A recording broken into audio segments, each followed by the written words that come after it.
Yes guys, welcome back. अच्छा, अभी अपन ने 115 बी ए पढ़ा, 115 बी ए पढ़ा, 115 बी ए बी पढ़ा। अब हम पढ़ेंगे 115 बी ए सी। सी नहीं, डी पढ़ेंगे पहले।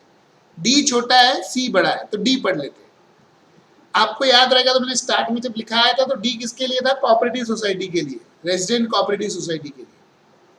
अब मुझे एक जन बताओ, कोऑपरेटिव सोसाइटी का टैक्स स्लैब क्या है? What is the normal tax slab for cooperative society?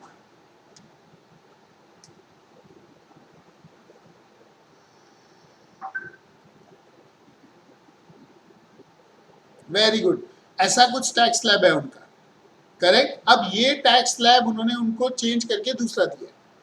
खाली इतना ध्यान रखना है कि वो cooperative society resident cooperative society होनी चाहिए, बरोबर। रेजिडेंट रहेगी तो ही ये अल्टरनेटिव टैक्स स्कीम उसको मिलेगा, नहीं तो नहीं।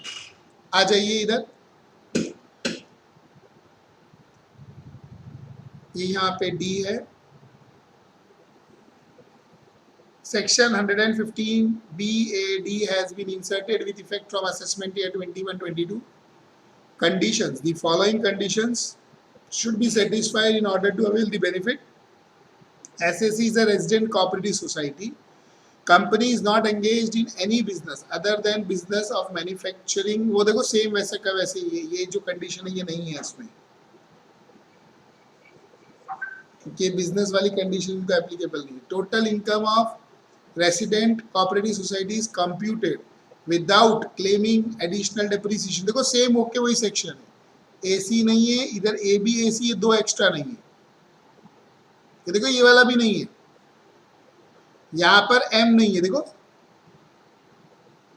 बराबर। Total income of cooperative society company में is calculated without adjusting brought forward losses depreciation from any earlier year if such loss pertain to any deduction under the aforesaid section. Moreover, such loss cannot be carried forward where however unadjusted additional depreciation, देखो मैंने पीछे भी एक जगह बताया था कि additional depreciation जो रहता है वो अगर जिस साल हमको मिलना चाहिए उस साल इनकम कम रहती है तो अगले साल मिलता है, कैरी फॉरवर्ड होता है, बराबर। In respect of block of asset has not been given full effect to prior to the assessment year 21-22, corresponding adjustment shall be made to WDV of such block on 1st April 20 in the prescribed manner. If option is exercised for lower tax regime, तो depreciation to be claimed in the manner prescribed, rate of tax 22% और other income रहेगी तो उनकी जो rate है उसके हिसाब से। Surcharge flat 10% irrespective of quantum, education is 4%। Option हमको एक्सरसाइज करना पड़ेगा रिटर्न के समय, एक बार एक्सरसाइज किया तो हम विड्रॉ नहीं कर सकते हैं। अगर रेजिडेंट फेल हो गई वो कोऑपरेटिव सोसाइटी तो वो बेनिफिट नहीं मिलेगा, एएमटी एप्लीकेबल नहीं है। मतलब अगर आपने वो पहले वाला सेक्शन ध्यान से रीड किया है तो सब देखो वैसे के वैसे ही पॉइंट्स है और इसीलिए आपको टेबल फॉर्म में बना के दिया। अपने काम करने लायक पॉइंट कौन सा है? 22% टैक्स रेट है। Clear guys? एक बार इसे रीड करोगे, जो रिकॉर्डेड देख रहे हैं उनको एक बार दिखा दूं मैं पहले। Pause and read, pause and read, pause and read, pause and read.